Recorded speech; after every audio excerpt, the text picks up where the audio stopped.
Bonjour, aujourd'hui on se retrouve pour une recette 2.0. Donc on va faire une recette tunisienne, on va faire la recette du makoud. Donc je vous l'avais présenté il y a quelques années déjà. On va la refaire avec les moyens qui vont bien. Allez, c'est parti. Alors, pour faire ce makoud, il va nous falloir 3 œufs que l'on va faire durcir et que l'on utilisera dur. Il va nous falloir entre 10 et 12 œufs frais. 3 pommes de terre de type binge, vous voyez, de la pomme de terre de consommation courante avec une chair farineuse, surtout pas une chair ferme. Et puis environ 150 g de reste de poulet, du sel, du poivre. Donc vraiment très très simple. Si vous n'avez pas un reste de poulet, bien entendu, vous prenez un blanc de poulet, ça fera très bien l'affaire, autour de 100, entre 100 et 150 g. J'ai épluché les pommes de terre et je les ai coupées en deux. Les œufs sont dans l'eau, une petite pointe de sel avec les œufs, un petit peu de sel avec les pommes de terre, sinon ça serait pas bon. Et puis on va les faire cuire. Donc les œufs, on va les faire durcir tout simplement, et les pommes de terre, on va les faire cuire pour qu'elles soient tendres et fondantes. Pendant que les œufs et les pommes de terre cuisent, je vais tout simplement casser mes œufs dans un bol et les battre en omelette.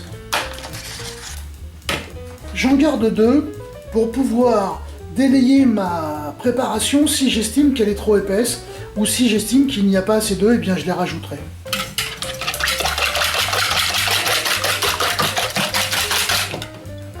Maintenant, je découpe le poulet en petits morceaux. Voilà, j'ai écalé les œufs, les pommes de terre sont cuites. Donc je vais tout simplement les écraser avec un crusher. Hop. Je les ajoute à la préparation d'œufs battus.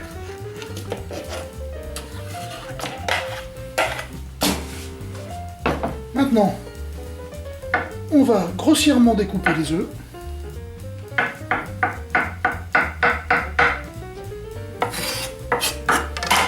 Je vais battre les œufs avec les pommes de terre.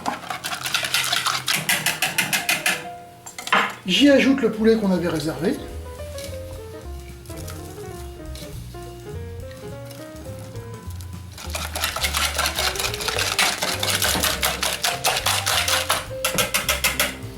Et maintenant, on va y ajouter les œufs. Donc les œufs durs.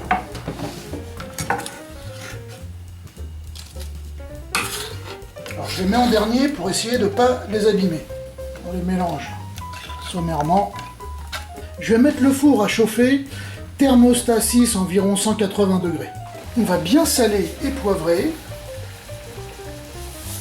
Alors d'expérience, je sais que je ne sale jamais suffisamment. Un petit tour de fouet. Voilà. Très bien, maintenant je vais déverser ma préparation dans un moule à cake.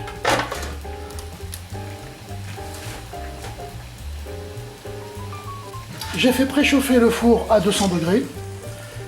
J'ai fait chauffer de l'eau pour mon bain-marie. Tout simplement, je vais déposer ma préparation dedans, comme ceci. Et je vais la mettre au four, donc je vais baisser à 180 degrés, maintenant que le four est chaud. Et puis je vais la mettre au four pendant 45 minutes environ. 45 minutes de cuisson plus tard, le makoud est cuit.